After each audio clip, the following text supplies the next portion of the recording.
పరిశ్రమల శాఖ మంత్రిగా కేటీఆర్ ఘనకార్యాలు ఒక్కటొక్కటిగా వెలుగు చూస్తున్నాయి. లేని కంపెనీలతో ఎంఓయూలు కుదుర్చుకుని ఏకంగా 95 ఎకరాల రైతుల భూమి బలవంతపు స్వాధీనం వివాదాస్పదమైంది. బీఆర్ఎస్ చర్యలతో వ్యవసాయానికి దూరమైన రైతులు న్యాయం కోసం సీఎం రేవంత్ ను ఆశ్రయిస్తున్నారు. వెలుగు చూస్తున్న గత ప్రభుత్వ నిర్వాకం. పరిశ్రమల శాఖ మంత్రిగా కేటీఆర్ గత ఘనకార్యం. లేని కంపెనీలతో ఎంఓయూలు. ఇథనాల్ ఫ్యాక్టరీ అంటూ 95 ఎకరాల భూసేకరణ. సాగుభూమి కోల్పోవడంతో వీధిన పడ్డ రైతులు. ఎదురు తిరిగినందుకు రైతులపై కేసులు. కోర్టు స్టే విధించడంతో ఫ్యాక్టరీ నిలిపివేత. తమ భూములు తమకు ఇప్పించాలని సీఎంకు వేడుకోలు. గత బీఆర్ఎస్ ప్రభుత్వంలో పరిశ్రమల శాఖ మంత్రిగా పనిచేసిన కేటీఆర్ ఘనకార్యాలు ఒక్కటొక్కటిగా వెలుగు చూస్తున్నాయి. జగిత్యాల జిల్లా మెట్పల్లి మండలం మెట్ల చిట్టాపూర్లో కేటీఆర్ వెలుగబెట్టిన నిర్వాకం చూస్తుంటే కళ్ళు బైర్లు కమ్మాల్సిందే. మీ గ్రామంలో ఇథనాల్ ఫ్యాక్టరీ ఏర్పాటు చేసి యువతకు ఉపాధి కల్పిస్తాను అని ఏకంగా 95 ఎకరాల రైతుల పట్టా భూములను రైతుల నుంచి బలవంతంగా స్వాధీనం చేసుకున్నారు. అందులో తప్పేముంది? ఫ్యాక్టరీ ఏర్పాటు చేస్తే యువతకు ఉపాధి కలుగుతుంది కదా అనుకుంటున్నారా? ఇక్కడే ఉంది అసలు ట్విస్ట్. కేటీఆర్ ఏర్పాటు చేస్తానన్న ఫ్యాక్టరీకి ఒప్పందం కుదుర్చుకుంది. అప్పటికి లేని కంపెనీలతో ఎంఓయూ జరిగిన తేదీ నాటికి ఆ కంపెనీలు అసలు రిజిస్టర్ కూడా కాలేదని తాజాగా బిగ్ టీవీ వెలుగులోకి తీసుకొచ్చింది. దీంతో కేటీఆర్ వెలుగబెట్టిన గత బోగస్ కంపెనీల వివాదం బయటకొచ్చింది.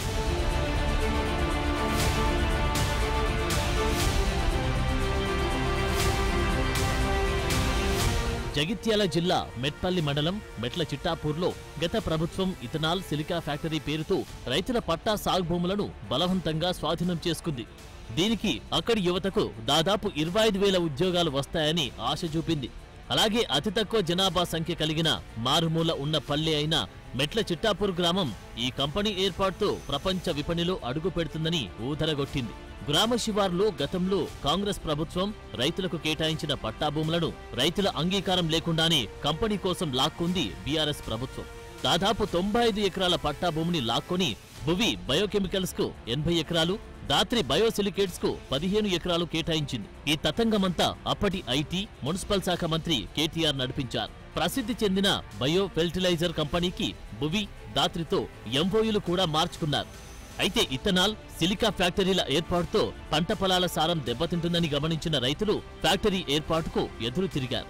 దీంతో భూ బాధితులపై అప్పటి బీఆర్ఎస్ ప్రభుత్వం కేసులు పెట్టింది. కాగా న్యాయం కోసం కోర్టు మెట్లెక్కారు మెట్ల చిట్టాపూర్ భూ బాధితులు. న్యాయం కోసం రైతుల వాదనలతో ఏకీభవిస్తూ ఫ్యాక్టరీ ఏర్పాటుపై స్టే విధించింది. ఇథనాల్, సిలికా ఫ్యాక్టరీల ఏర్పాటు మూలంగా తమ గ్రామ భూములు సారం కోల్పోయి వ్యవసాయానికి పనికిరాకుండా పోతాయని రైతులు చెబుతున్నారు. తమ నుంచి ఎంత భూమిని లాక్కున్నారో అంత భూమి చెరువు ప్రాంతంలోని సారవంతంగా నీటి సౌకర్యం ఉన్న చోట కేటాయించాలని అప్పటి ప్రభుత్వాన్ని డిమాండ్ కూడా చేశారు. లేదా ఫ్యాక్టరీ కాకుండా ఏ స్కూలుకో లేదా మరే ఇతర గ్రామ ప్రయోజనానికో ఉపయోగించినట్లయితే ఉచితంగానే తమ భూమిని అందించేవారమని తెలుపుతున్నారు మెట్ల చిట్టాపూర్ రైతులు.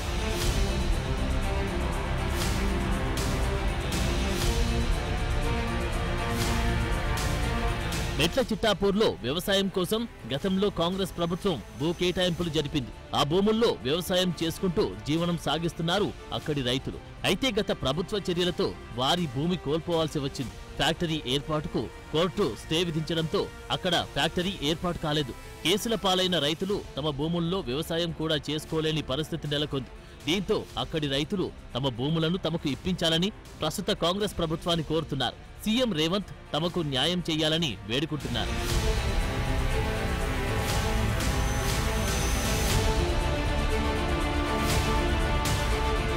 ఇక మెట్ల చిట్టాపూర్లో గత ప్రభుత్వ చర్యల మూలంగా భూమిని కోల్పోయిన భూబాధితుల గోడు వర్ణనాతీతంగా ఉంది.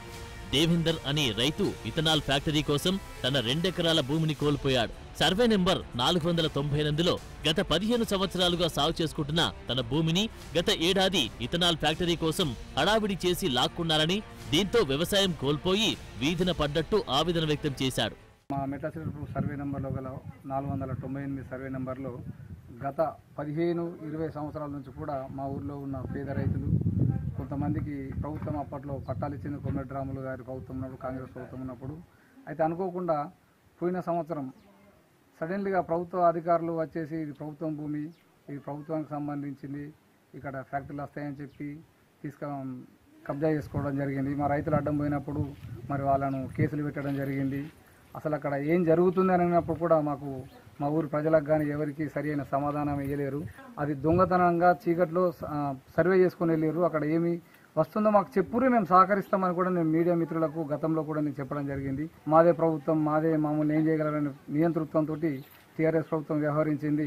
మన ప్రభుత్వం పడిపోయినప్పుడు కూడా చాలా సంతోషంగా మా ఊరోళ్ళందరం కూడా పోతీరు రామన్న పేదోళ్ళ ఉసురు కలిగి సంతోషంగా పాటలు పాడుకొని మళ్ళీ మేము మా భూమి మా సొంతం అవుతుందని చెప్పుకోవడం జరిగింది. అయ్యా రేవంత్ రెడ్డి గారు, మేము మిమ్మల్ని ముత్యంపేట షుగర్ ఫ్యాక్టరీకి వచ్చినప్పుడు కూడా మేము మిమ్మల్ని కలవడం జరిగింది. మా పేదల భూములను మాకు ఇచ్చి మా మీద ఉన్న కేసులు ఎత్తివేయాలని. కమల అనే మహిళా రైతు మెట్టు చెరువు భూమిలోని తన 2 ఎకరాల భూమి సాగు చేసుకుంటూ జీవనం సాగిస్తున్నాను అని, గత సంవత్సరం నుండి తన భూమిలోకి రాకుండా పోలీసులతో కేసులు పెట్టి వేధిస్తున్నారని ఆవేదన వ్యక్తం చేశారు. కేసులు ఎత్తివేసి తన భూమి తనకు ఇప్పించాలని కోరుతున్నారు. మాకేమో మెట్టు షేర్ల 2 ఎకరాల భూమి ఉండే, ఎన్నోసార్లు దున్నుకున్నాము. దున్నినాం కానీ నీరూరు శాంతి మా మీద ఏమో పోలీసు వాళ్ళు వచ్చిండ్రు. పోలీసు వాళ్ళు వచ్చి ఏమో కేసు పెట్టిండ్రు. కేసులకు కూడా తిరుగుతున్నాము. అయినా కానీ మాకు కేసు ఏమో ఇది వరకు తెంపలేరు, భూమి దున్ననిస్తలేరు. మేము గరీబోళ్ళము. రేవంత్ రెడ్డి ఇగో నాకు మా భూమి మాకు రావాలా. ఒడ్డయ్య అనే రైతు 498 సర్వే నెంబర్లో ఉన్న తన 2 ఎకరాల భూమిని బీఆర్ఎస్ ప్రభుత్వం లాక్కుందన్నారు. గతంలో కాంగ్రెస్ ప్రభుత్వం పేదలకు భూమి పట్టాలిచ్చి సాగు చేసుకోమంటే అప్పటి నుంచి భూమిని సాగు చేసుకుంటూ ఇల్లు గడుపుకుంటున్నామని తెలిపారు.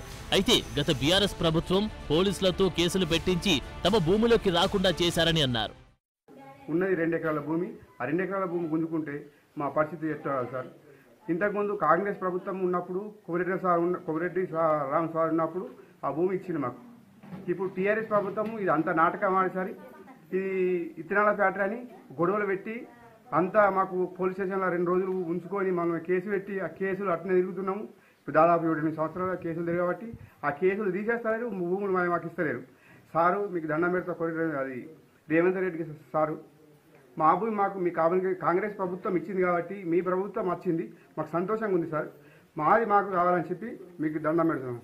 జమున అనే వడ్డెర కాలనీకి చెందిన మహిళా రైతు తాము కూలి పని చేసుకుంటూ తమకున్న 1.5 ఎకరం భూమిలో పంట సాగిస్తూ పిల్లల్ని సాకుతున్నామని, అయితే ఫ్యాక్టరీ పేరుతో తమ భూమిని లాక్కొని ఉపాధి లేకుండా చేశారని ఆవేదన వ్యక్తం చేశారు. మా భూములు మాకు కావాలనుకుంటున్నాం, ఫ్యాక్టరీలు పెడతా అంటున్నారు. మేము గరీబ్, కనీసం మనిషికి 1 ఎకరం లేనిది ఎట్లా? ఎప్పుడు ఎల్లకాలం కూలీలాగా ఉండాలా? సరే మా ఫ్యాక్టరీలు ఏమద్దు, పిల్లలు ఉన్నారు, చిన్న చిన్న పిల్లలు, మేము జంగలు ఉన్నాం, పురుగు బూసి అవన్నీ ఉన్నాయి సార్. మేము అనుభవిస్తున్నాం, మాకు భూములు కావాలా జంగలు ఉన్న వాళ్ళకు. మాకు గతంలో కాంగ్రెస్ ఇచ్చింది, మాకు కాంగ్రెస్ ఇచ్చింది, ఇప్పుడు కాంగ్రెస్ వచ్చింది, మాకు అదే కావాలా భూమి. ఎట్లయినా వేసి దయచేసి నమస్కారం సార్, రేవంత్ సార్ గారు, మాకు ఇది కావాలని కోరుతున్నాను. గతంలో కాంగ్రెస్ ప్రభుత్వం పేదలకు భూమి ఇచ్చి ఆదుకుంటే మొన్నటి కేసీఆర్ ప్రభుత్వం ఉన్న భూములను లాక్కొని ఫ్యాక్టరీ కడతామని మా భూమిలోకి మమ్మలను రానియడం లేదని లింగన్న అనే రైతు అంటున్నారు. విత్తనాల ఫ్యాక్టరీ పెడతారని ఆ ఫ్యాక్టరీ కూడా తీసుకొని విత్తనాల ఫ్యాక్టరీ పెడతారని అంటే మేము పోయి హైకోర్టులో కేసు వేసినాం. కేసు వేసి ఇప్పుడు మా భూములు మేమే దున్నుకుంటున్నాం అనుకుంటున్నాము. మా పిల్లలు జల్లలు మాకు అది ఉంటేనే ఆధారము, లేకపోతే ఏం ఆధారం లేదు సార్. ఇప్పుడు కూడా కాంగ్రెస్ ప్రభుత్వం వచ్చింది, ఏదో మా గరీబ్ వాళ్ళని చూసి సారు మాకు భూములు ఇస్తారని మాకు ఆశ ఉన్నది. పిల్లలు జల్లలు ఏదో మేము ఇంత బతమని మాకు ఆశ ఉన్నది సారు. ఇక మెట్ల చిట్టాపూర్లో రైతుల పరిస్థితి అలా ఉంటే అసలు కేటీఆర్ నేతృత్వంలో సాగిన ఈ ఫ్యాక్టరీల ఏర్పాటుపై పలు వివాదాలు నెలకొన్నాయి. భువి దాత్రి కంపెనీలతో ఏర్పాటు చేసుకున్న ఎంఓయూ తేదీలతో ఆ కంపెనీల స్థాపనల తేదీలను పోల్చి చూస్తే ప్రభుత్వం తరపున ఎంఓయూలు జరిగిన తర్వాత ఆ కంపెనీలు స్థాపించబడ్డట్టు వాస్తవాలు వెలుగు చూశాయి.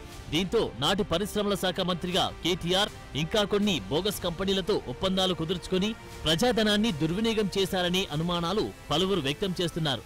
తవ్వే కొద్దీ బయటపడుతున్న గత ప్రభుత్వ నిర్వాహకాలు ఇంకా ఎన్ని బయటపడతాయోనని విమర్శలు వెల్లువెత్తుతున్నాయి.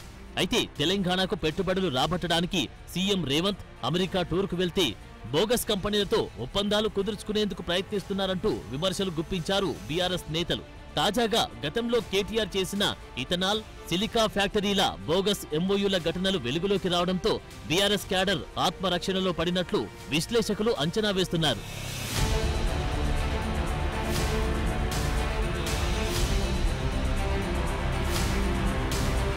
మెట్ల చిట్టాపూర్ రైతుల భూములు అన్యాక్రాంతం కాకుండా కోర్టు స్టే విధించింది కాబట్టి కేటీఆర్ పాచిక పారలేదు.